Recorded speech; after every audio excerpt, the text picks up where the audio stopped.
And welcome back to another Axel 72 video, and in today's video I'm going to be giving my prediction for the Jaron Ennis versus Eimantas Stanionis fight. And so if you are new around here and you haven't yet subscribed, please do so, like the video if you do indeed like the video, and let's get straight into this. So I'm gonna, start off with a couple of the fights on the undercard before we get into the big main event action, which is a great main event. But just a couple of names in which I wanted to touch upon and wanted to talk about, just to keep your eyes out for them. I'm not going to be giving predictions for their fights, but like I said, just for fans to keep their eyes out for. Of course, Omari Jones is making his second professional fight. The great standout amateur star had a winning TKO start to his professional career and is back again making a return, and I'm very excited by this guy's career. Of course, he has the huge hype and pressure upon him, given basically because of the amateur background and because he's got signed with Matchroom so early on in his career, and so he has a lot of pressure, and it seems like Matchroom are happy to lump on that pressure. But can he keep delivering, as he progresses through the ranks? Will he get moved quicker because of the pedigree in which he has? Hopefully, because he does look like an excellent fighter. Another really good prospect, which I'm a fan of at the moment, is 19-year-old Zakin Moses. He's somebody who, again, very, very young, had a couple of pro fights now with Matchroom, and he, again, himself is progressing along really nicely, and it's really impressive and nice to see that Matchroom still have the young stable in America coming through to showcase the talent, to showcase, and somebody like an Omari Jones, somebody like a Zakin Moses is just Matchroom showing off on their bigger shows that they can put together good cards, they can have really good prospects on the undercard. Another name in which I wanted to quickly just touch upon, Shakram Giasov, good 16-0 fighter from Uzbekistan. I feel like does have a lot of potential. I don't feel like has been tested so far yet, but he's one of them fighters who has been able to get an unbeaten record, get quite a few fights down him, but has also been able to get into a good ranked position. So it wouldn't surprise me if he has, 1-2 more fights, then he may be knocking on the door of, being a mandatory for one of the belts or something like that. I mean, he's highly ranked in one of the belts already. I think he might be number 1 ranked in one of the belts already. I forget which one, but it means he's basically thereabouts there. And like I say, he hasn't fought anybody, and he isn't really fighting anybody this weekend of too crazy note, but it still will be interesting to see how he fares and to see him on a big stage again, possibly looking at these guys, looking at the main event and possibly thinking a couple more fights that he could be there. And, Stanionis has had 15 professional fights, Giasov has had 16. You've got to think, like I say, it should be about time that we're seeing him move along the rankings now, Giasov. Going on to speak about the co-main event, a fight in which I will be giving my prediction for, it's Raymond versus Thomas Mattice for the WBA Continental North American Super Featherweight title.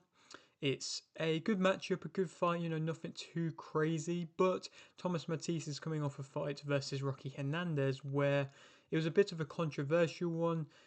It was last year, so I think he might have had around about a year off, but he was maybe, possibly losing the fight. He was losing the fight arguably on the cards, but then a cut was caused. You could argue that the cut was caused from a punch, but there was also a head clash involved.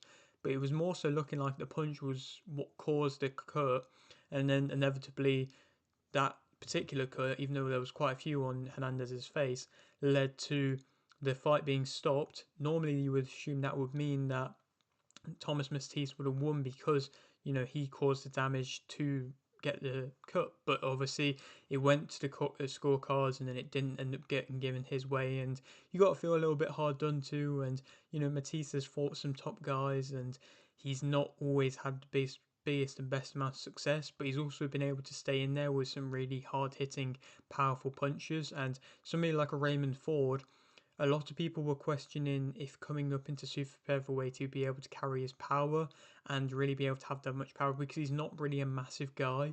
But that performance that he had last time out, which was against Gonzalez, I believe, it wasn't a huge knockout performance, but he dropped his opponent once, oh no, twice, I believe, and was just continually looking sharp, looking excellent, completely dominated the fight, had a really good jab on show as well, and used his strength and looked really good at the weight. And that's what you want to see when a fighter moves up in weights coming off a loss. It can be difficult a lot of the time. Fighters will just move up in weight just because it's an excuse and it's a way to get a big fight, because they can just say they lost a big fight in the weight below because they were struggling to make the weight, and then they move up, and then then they can get the opportunity for a bigger fight. Ford moved up, took a lesser fight, just looked really good in that fight, and showcased that he can be a threat in the super featherweight division. There's a lot of talks about him going in and getting a title shot soon, a world title shot soon, but not quite yet. Another kind of keep on going world level type fight, fringe kind of gatekeeper opponent in Thomas Mattice. I think that Ford's going to be able to win via TKO in round 8. Like I say, if we can see another sharp but strong and a Ford who can be fast and also can sit down on his punches, I think we could see an excellent knockout victory, to be completely honest. I think it would be a statement victory if he can beat Mattice. I think Mattice has got a good jab as well and will have the longer jab, so Ford will probably have to get up in close. But I do believe that Ford does improve throughout fights, and he's shown that on multiple occasions, and he also can be the pressure fighter. I think Mattice will willingly accept the back foot and then can be stopped, and that's where, like I say, Ford can come in, utilize his skills, and be able to win via TKO in round 8. Then who he could go on to fight next? I think there is quite a few interesting options there available. Do I feel like he'll get an opportunity to go straight in for a world title? I'm not entirely sure. I'm not too sure what Top Rank are doing with an Oshaki Foster at the moment, so I don't necessarily know. I know that Ford was kind of calling him out and was keen for that matchup, but I just don't necessarily know if that will happen next. So somebody like a Rocky Hernandez, like I touched upon before just a second ago, he's coming off a decent victory last time. He's with Matchroom. That could be an excellent main event kind of fight to be made, and he sells well kind of seemingly wherever he goes. He seems to get a headline slot, so he could be a good fight to be made. That will be entertaining for sure. Somebody like a Conseil Sao could be a good matchup. Obviously, he caused a lot of problems to Oshaki Foster, and also Navarrete as well. He caused a lot of problems to him. I don't think a Navarrete fight would make sense for Ford just yet. I don't think, Navarrete, of course, has to get through Suarez first, is mandatory, but I don't feel like a Navarrete is looking for somebody like a Ford and really wants a fight like that. I feel like he's very particular of who he is fighting at this point in his career.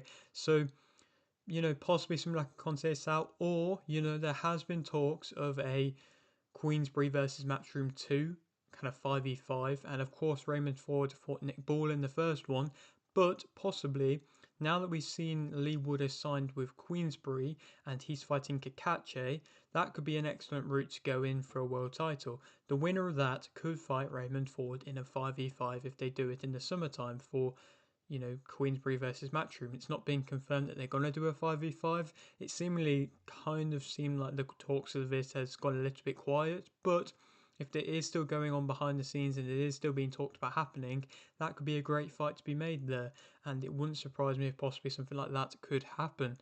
So yeah, just some great options of fights in which I'd love to see Raymond Ford in if he does get through Thomas Mattice. Going on to the main event now, I feel like this is an excellent main event. I think there has been a few weaker shows, in my opinion, with some top guys from Matchroom in recent times. It's been a lot of the case of, big name against just an opponent in which nobody has really heard too much about, or maybe they've heard losing in one fight and they looked right against that guy. It's not really been a clear kind of unification, top guy versus top guy in their prime type of fight, and I feel like this is that. I think Jaron Ennis has had a rough ride looking for opponents. I think a lot of guys have not really wanted to work / fight him. He's battled to try and fight Crawford for ages. Now Crawford is going up to fight Canelo. That seemingly means that Crawford probably will never come down to face Ennis. Somebody like a Spence Jr. hasn't happened. Somebody like an Ortiz Jr. hasn't happened. Somebody like a Teofimo Lopez, that was close to happening. That didn't happen. Even Brian Norman Jr. didn't happen. There's been a lot of fights where it's seemingly been the case of Ennis not getting a fight. Does that mean he's pricing himself out? Maybe.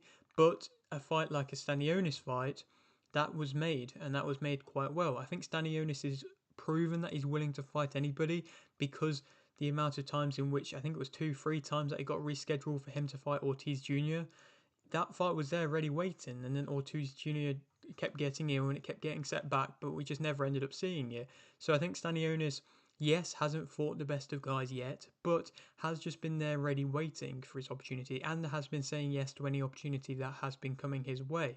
So now that we finally have seen a unification fight here with Jaron Ennis, about time, I think it's going to be an excellent fight. I think Stanionis is a very underrated champion. I think he is very good at fighting on the inside and utilizing his tight guard. I love how he tucks his elbows in so well, but also can throw so well. And also in his last fight, utilized his jab better than what I have seen from him in the past. And I do think he is an excellent fighter, and he's going to be able to find his range very well as well. Jaron Ennis is a bit of a different fighter. Of course, he's going to want to fight at a mid-range, fighting close, but I think he's going to have that bit more speed. I think perhaps he's going to be able to work certain angles a bit better, but also at the same time, I don't necessarily know how much better his defenses than that of Stanionis. I don't think Stanionis' defense is the best, but in Ennis's past few fights, yes, they've been arguably against a bit lesser opponents than maybe what he wanted, and so maybe he has been overlooking them. He hasn't defensively looked the best. I think he's taken a lot of punishment, taking shots from Avanesian, taking shots from Chukadzian. That Chukadzian fight was a lot closer than what fans really expected. Ennis won, but I think Stanionis definitely won a few rounds there.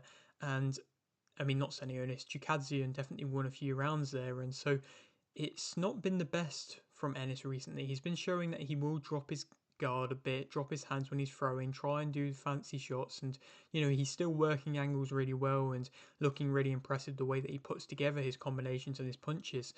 Obviously, this fight is the unification, IBF and WBA World Welterweight titles.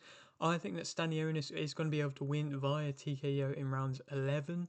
Yes, that is a very controversial prediction. Yes, Jaron Ennis is Matchroom's kind of golden boy type fighter at the moment, because he is on such a good streak of wins, unbeaten in 30 odd fights. He's the kind of one of the arguably faces, just kind of fringe faces of boxing. If he is to get a few more big fights, he could be up there and being talked about with that of Crawford and the pound for pound level.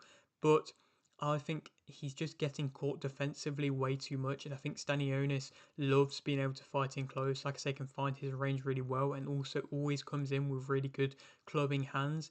And I see Ennis drop his hands way too much and get caught with shots over his guard, over his hands that he's dropped way too often.